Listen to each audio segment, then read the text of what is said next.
Ketenaran dan kekayaan tidak menjamin orang bisa hidup bahagia. Mungkin bagi sebagian orang ketenaran justru membuat semakin gelisah. Hal ini dirasakan oleh musisi dunia era 70-an, dia bernama Cat Stevens. Di tengah gelimang harta dan popularitas, Stevens justru merasa gelisah dengan keberadaannya di dunia ini.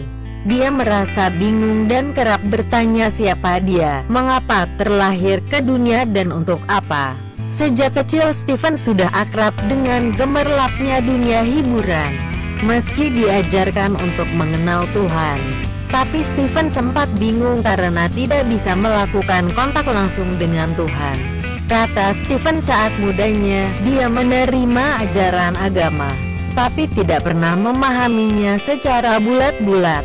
Meski merasa bingung dengan ajaran agama yang dianutnya, Stevens tetap menerimanya. Dia harus menghormati keyakinan orang tuanya karena tumbuh di lingkungan industri hiburan. Stevens mulai menggeluti dunia musik dan melupakan kebingungan terhadap ajaran agamanya.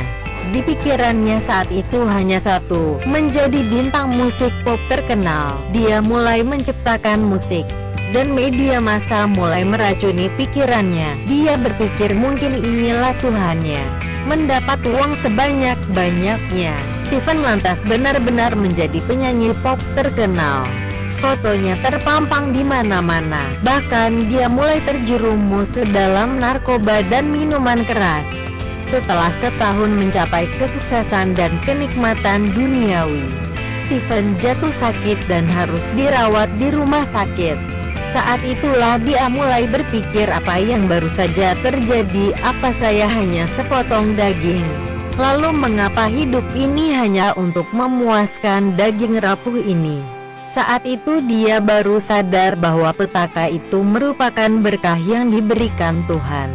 Untuk membuka matanya, Stevens pun mulai melakukan pencarian spiritual. Karena saat itu di Barat sedang tren mempelajari hal mistis dari Timur, Stevens ikut mempelajarinya. Dia mulai sadar tentang kematian, tetapi pertanyaan dalam hatinya masih mengganggunya. Suatu hari saudara Stevens baru pulang dari Yerusalem. Saudaranya membawa salinan Al-Quran. Saudara Stevens mengatakan sewaktu di sana dia pergi ke sebuah masjid dan sangat terkesan karena ramai dikunjungi orang, seperti ada denyut kehidupan di dalamnya. Meski saudaranya itu tidak masuk Islam, dia mengatakan ada sesuatu dalam agama ini. Dia memberikan Al-Quran itu kepada Stevens. Setelah menerima Al-Quran pemberian saudaranya, Stevens membacanya dengan antusias. Saat itulah dia merasa telah menemukan agama yang benar, agama yang tidak seperti pandangan masyarakat Barat selama ini, bahwa agama itu hanya untuk orang-orang tua. Di Barat, jika ada orang memeluk agama dan menjadikannya sebagai gaya hidup, maka akan dibilang fanatik. Sejak mengetahui kandungan Al-Quran, satu-satunya keinginan Stevens adalah menjadi seorang Muslim. Dari Al-Quran dia tahu bahwa semua nabi dan rasul yang dikirim Allah adalah untuk menyampaikan pesan yang sama. Saya menemukan Al-Quran hal yang berbeda.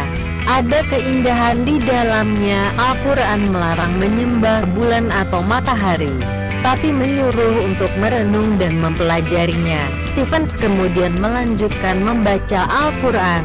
Dia menemukan masalah sholat, sedekah dan perbuatan baik lainnya. Meski belum menjadi seorang Muslim, Stevens merasa Al-Quran adalah jawaban dari pemikiran yang selama ini mengganggunya.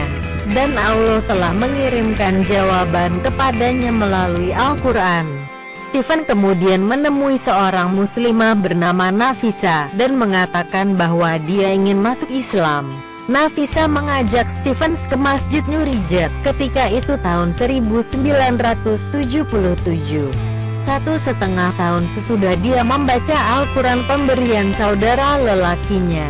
Pada hari Jumat setelah sholat Jumat, Stevens menemui imam masjid dan mengucapkan 2 kalimat syahadat. Stevens pun menjadi seorang Muslim dan berganti nama menjadi Yusuf Islam. Lalu dia tetap bermusik dan menjadikan lagu-lagunya sebagai media dakwah.